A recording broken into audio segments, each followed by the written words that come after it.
Ubi amor, ibi oculus. Là où est l'amour, là est l'œil. Richard de Saint-Victor nous enseigne que seul l'amour nous donne des yeux pour voir. Voir l'autre dans son essence, voir le monde dans sa beauté cachée, se voir soi-même dans sa vérité la plus profonde. L'amour n'est pas une émotion qui trouble le jugement. Il est la condition même de la véritable vision. La lumière qui permet à l'intelligence de s'épanouir.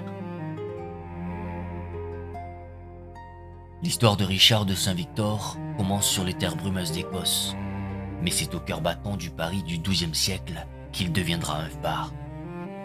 Imaginez cette époque, un véritable printemps de la pensée, où la foi et la raison apprenaient à danser ensemble. Dans son abbaye de Saint-Victor, un creuset d'idées et de prières, Richard n'était pas un ermite fuyant le monde. Il était un maître, un guide pour des centaines d'esprits venus chercher la lumière. Et la lumière qu'il offrait était d'une nature singulière. Richard était un cartographe de l'âme.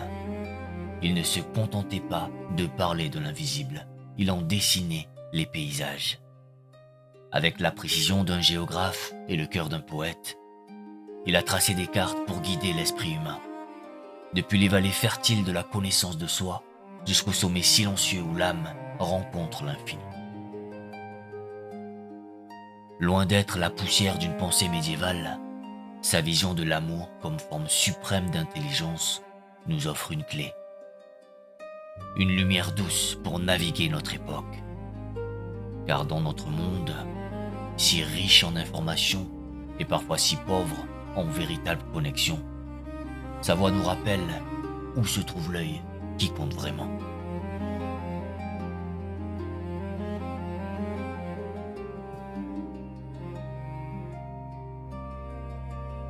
Toute grande quête, je crois, commence par un départ. Un pas hors de ce qui est connu vers ce qui appelle. Pour Richard, ce premier pas le mena loin des brumes de son Écosse natale, à travers terres et mers, jusqu'à ce que ses yeux se posent sur Paris. Non pas le Paris que vous connaissez, mais la cité lumière du XIIe siècle, le phare de la pensée où le monde entier venait s'abreuver. Là, il trouva sa demeure, l'abbaye de Saint-Victor. Ne vous représentez pas des murs froids et un silence de tombe. Saint-Victor était une ruche bourdonnante, un carrefour des âmes où la prière la plus profonde côtoyait le débat le plus vif. C'était une véritable université avant que le monde existe.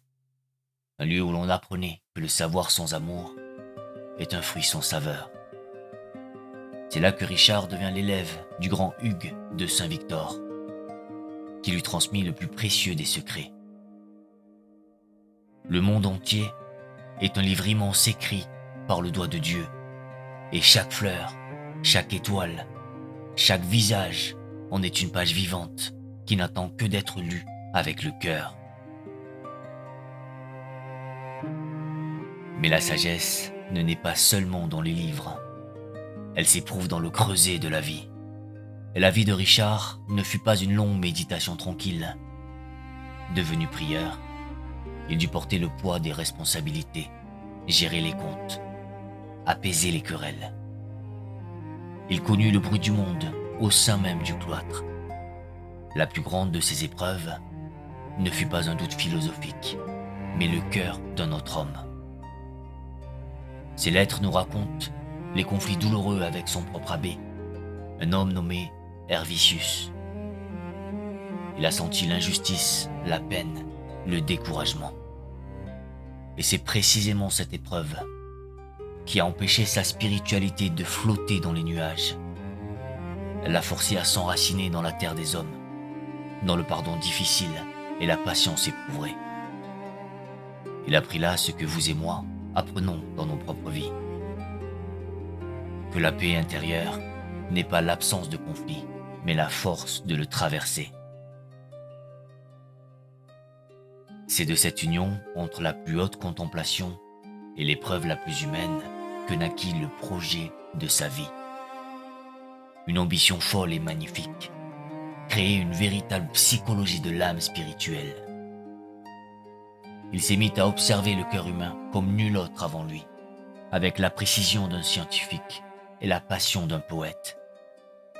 Il voulait en comprendre les mécanismes, les fleuves et les montagnes, les déserts et les oasis, non par simple curiosité, mais pour offrir une carte à chaque pèlerin.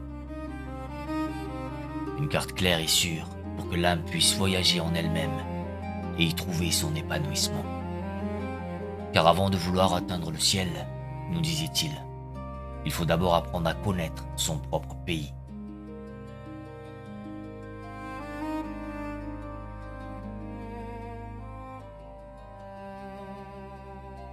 Pour ce premier pas dans le voyage intérieur, pour cette descente en soi, qui est la seule véritable ascension, Richard de Saint-Victor nous offre une loi, aussi immuable que la gravité et aussi douce que la lumière. Dans son grand livre sur la préparation de l'âme, le Benjamin Minor, il grave ces mots qui sont la fondation de toute sagesse. Si vous cherchez à vous élever jusqu'au sommet de la connaissance de Dieu, descendez d'abord dans les profondeurs de la connaissance de vous-même. Le divin n'est pas une forteresse lointaine à assiéger. C'est une source cachée au plus profond de votre propre terre. Pour la trouver, il ne faut pas fuir, mais explorer. Il ne faut pas se nier, mais se connaître. Pour nous guider dans cette exploration, il ne nous donne pas des dogmes, mais une histoire, une image vivante. Il nous invite à voir notre âme comme une famille intérieure. En chacun de vous, dit-il, vivent deux épouses, Rachel et Léa. Rachel est votre raison, claire, ordonnée, celle qui cherche à comprendre le monde. Léa est votre affectivité, votre cœur, le flot puissant et parfois chaotique de vos émotions, de vos désirs, de vos peines et de vos joies. Si souvent dans nos vies, nous laissons l'une faire la guerre à l'autre. Nous laissons la tête mépriser le cœur, ou le cœur submerger la tête. Richard nous dit non. Le premier travail de l'âme est de célébrer leur union, de leur apprendre à s'aimer, à danser ensemble dans une harmonie respectueuse.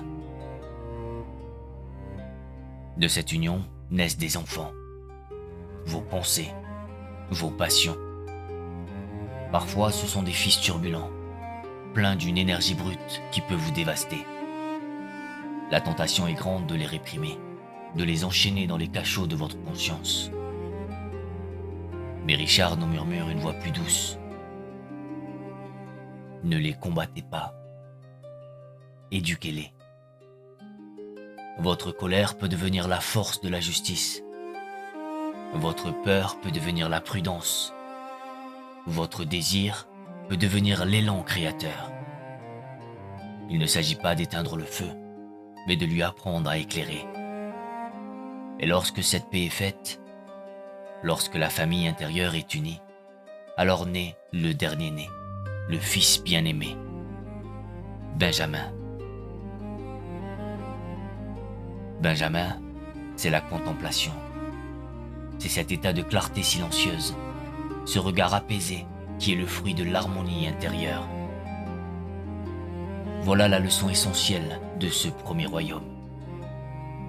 La vie spirituelle n'est pas une évasion, c'est un travail d'artisan. Vous êtes le sculpteur et le marbre, le jardinier et le jardin.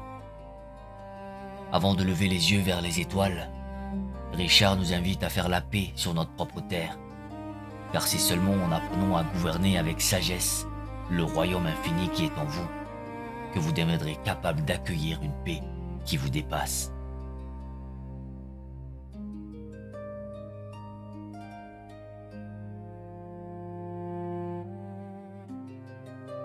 Maintenant que la paix est faite dans le royaume intérieur, maintenant que la famille de l'âme a appris à vivre en harmonie, le véritable voyage peut commencer. Car la paix n'est pas une destination, c'est un point de départ. Richard nous prend par la main et nous mène au pied d'un escalier monumental. C'est l'ascension de l'esprit qu'il décrit dans son second grand livre, le Benjamin Major, qu'il nomme aussi poétiquement l'arche mystique. Une arche, car c'est un vaisseau qui vous permet de traverser les eaux du visible pour atteindre le rivage de l'invisible. Imaginez cet escalier. Il n'est pas de pierre ni de bois. Il est fait de conscience pure. 6 marches, 6 niveaux de regard, 6 manières d'ouvrir les yeux de l'âme pour voir le monde et soi-même sous une lumière toujours plus profonde. Les 2 premières marches sont celles de l'imagination. C'est le regard de l'émerveillement. Ici, Richard vous invite simplement à ouvrir les yeux sur le monde qui vous entoure, mais à le voir vraiment. Contemplez la géométrie parfaite d'un flocon de neige, la patience d'un arbre qui grandit, la danse silencieuse des étoiles dans la nuit. C'est apprendre à lire le poème du monde, à percevoir dans la beauté sensible la signature de l'artiste invisible. C'est la porte d'entrée, la plus humble, et peut-être la plus essentielle. Puis vous gravissez les 3e et 4e marches.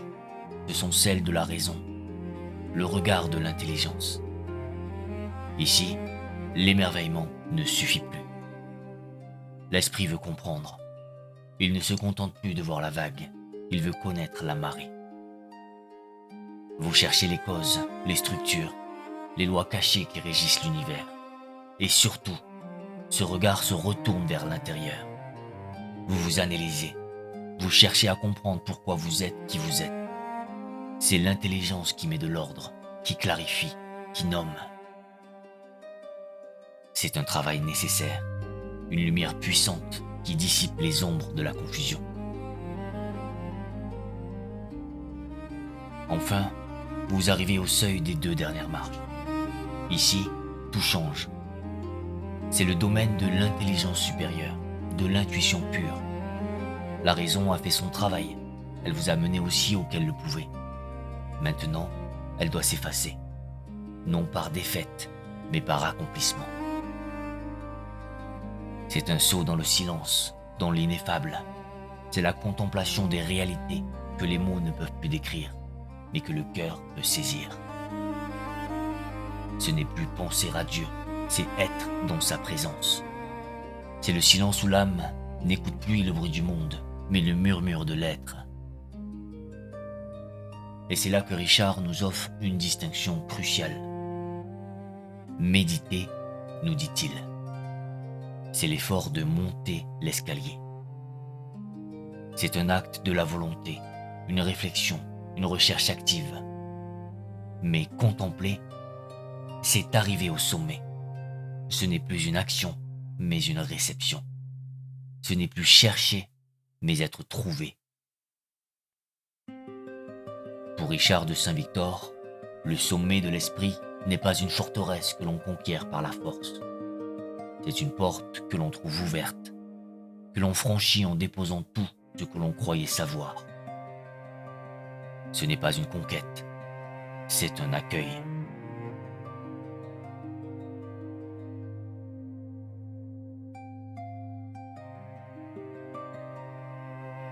Après avoir gravi les marches silencieuses de l'esprit, nous arrivons avec Richard au sommet. Et là, il nous pose la question la plus vertigineuse de toutes. Quelle est la nature même de la réalité ultime? Qu'y a-t-il au cœur du cœur de l'univers?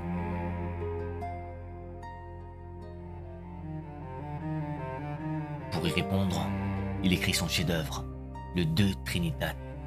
Et dans ce livre, il entreprend quelque chose d'inouï. Il ne nous demande pas de croire, il nous invite à penser avec lui.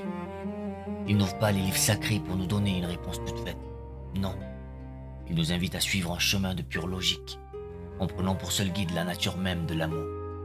Il veut nous montrer que la structure la plus profonde de l'être n'est pas une solitude mais un dialogue. Laissez-moi vous conter cette démonstration, non comme une leçon, mais comme l'éclosion d'une fleur en 3 temps. Le premier mouvement est d'une simplicité lumineuse. Richard nous demande si l'être suprême est la perfection même, il doit posséder le plus grand des biens.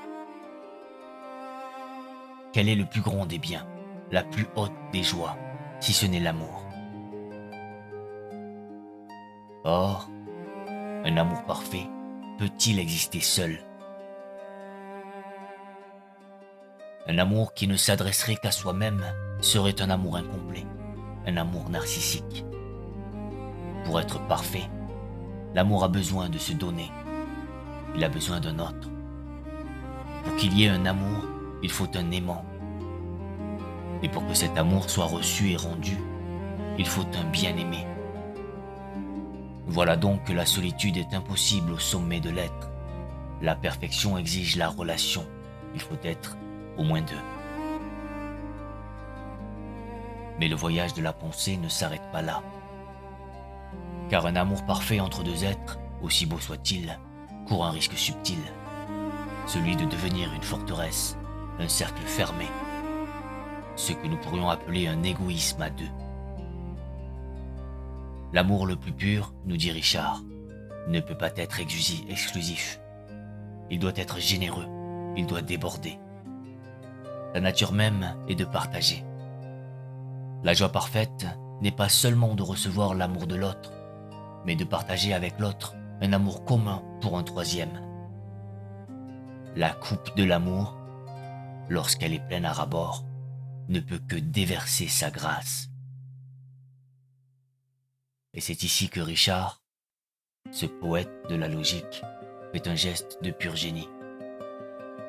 Pour nommer cette 3e figure, il invente un mot qui n'existait pas en latin, le condilectus, le co-aimé, celui qui est aimé ensemble.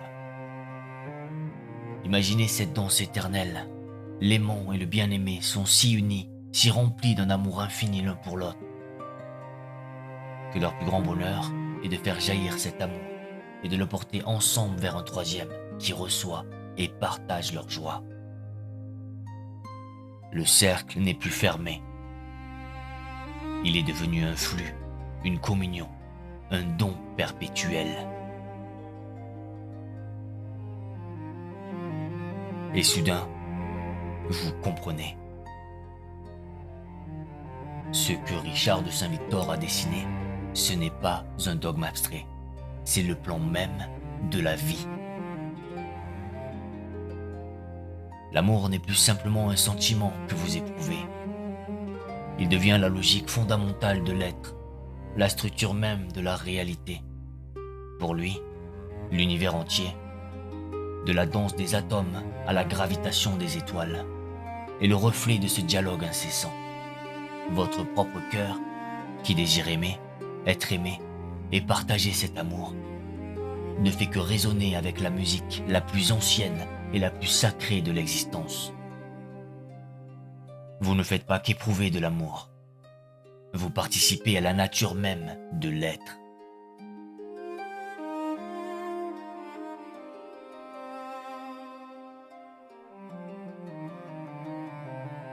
Après avoir contemplé l'architecture divine de l'être, après avoir suivi la pure logique du cœur, Richard de Saint-Victor nous invite à un dernier voyage. Le sage, le cartographe de l'âme, s'efface un instant pour laisser parler le poète, celui qui connaît le langage des flammes. Car si l'amour est la logique de l'univers, il est aussi son incendie. Dans son traité au titre puissant, Les 4 degrés de l'amour violent, il ose décrire ce que l'âme ressent lorsque l'amour divin la saisit. N'entendez pas le mot violent par la brutalité, mais la force irrésistible d'un fleuve qui sort de son lit, la puissance d'un vent qui emporte tout sur son passage. Le 1er degré, nous dit-il, est un amour qui blesse. Mais ce n'est pas la blessure qui meurtrit. C'est la flèche de lumière qui ouvre le cœur et y fait naître une soif inextinguible. C'est un amour insatiable. Plus vous buvez à cette source, plus votre soif grandit. Plus vous aimez, plus vous découvrez que votre capacité d'aimer est infinie. Et ce désir sans fin est une douce et poignante blessure. Puis vient l'amour qui enchaîne. À ce degré, l'amour devient le centre de votre monde. Vos pensées, comme des oiseaux fidèles, reviennent sans cesse se poser sur la même branche. Il devient impossible de ne pas aimer. Mais ce n'est pas la chaîne du prisonnier, c'est le lien du danseur à la musique. La gravitation de la planète autour de son soleil. Vous n'êtes plus libre de vous détourner, et dans cette perte de liberté, vous trouvez la plus grande joie qui soit. Le troisième degré est celui de l'amour qui fait languir. Le désir devient si intense qu'il s'apparente à une fièvre sacrée. Une douce maladie de l'âme qui consume toute autre volonté. Vous n'aspirez plus qu'à une seule chose, vous unir à l'objet de votre amour. Toute autre ambition vous semble fade, toute autre richesse vous semble poussière. C'est une souffrance exquise, car c'est elle qui tend tout votre être vers les hauteurs. Enfin, le sommet. L'amour qui aliène.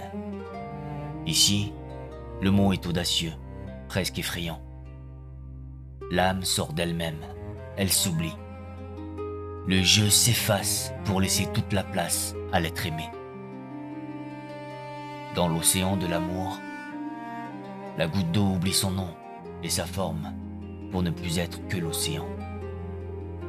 Richard n'hésite pas à parler d'une folie divine, une sainte folie, une extase où l'on se perd pour se trouver enfin, non plus en soi, mais dans le grand tout. Mais ne vous y trompez pas. Ce tableau d'un amour dévorant n'est pas, pour Richard, un appel à l'irrationalité. Cet incendie n'est pas là pour tout détruire. Il est l'énergie pure, le carburant divin, qui vous donne la force de gravir les 6 marches de la contemplation que nous avons explorées. La raison construit le vaisseau, mais seul le feu de l'amour peut gonfler ses voiles et le mener au-delà de l'horizon.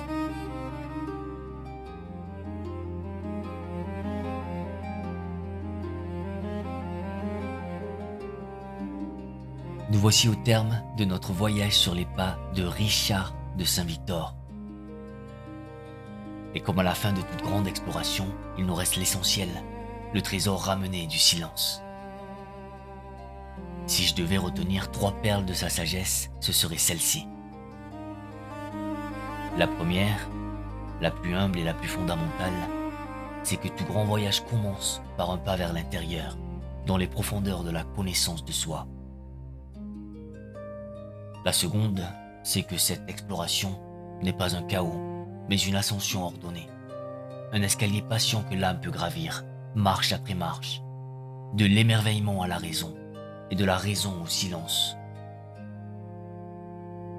Et la troisième, le secret qui illumine tout le reste, c'est que le moteur de cette ascension, son souffle et son feu, c'est l'amour.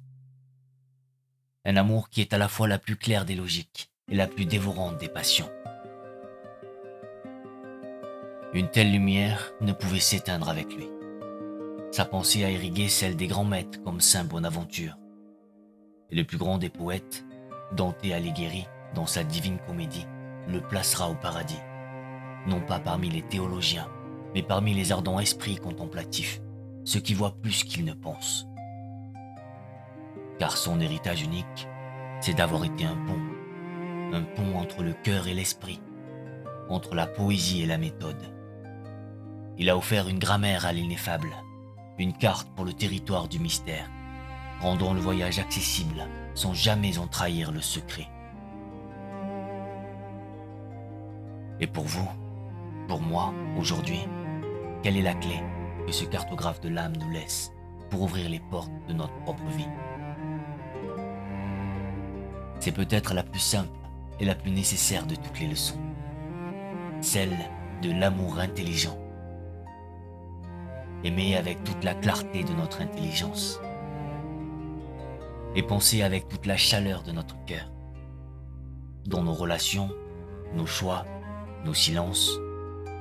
Nous sommes invités à jamais laisser l'un avancer sans l'autre, à aimer avec discernement et à penser avec une infinie charité. Le chemin de Richard nous rappelle que les plus grands voyages ne se mesurent pas en kilomètres, mais en profondeur. La plus grande de toutes les explorations est celle de notre propre âme, et sa plus belle destination est un amour qui enfin voit et comprend. Je vous remercie de votre écoute, de votre attention précieuse. Merci d'avoir partagé avec moi ce chemin dans la pensée lumineuse de Richard de Saint-Victor.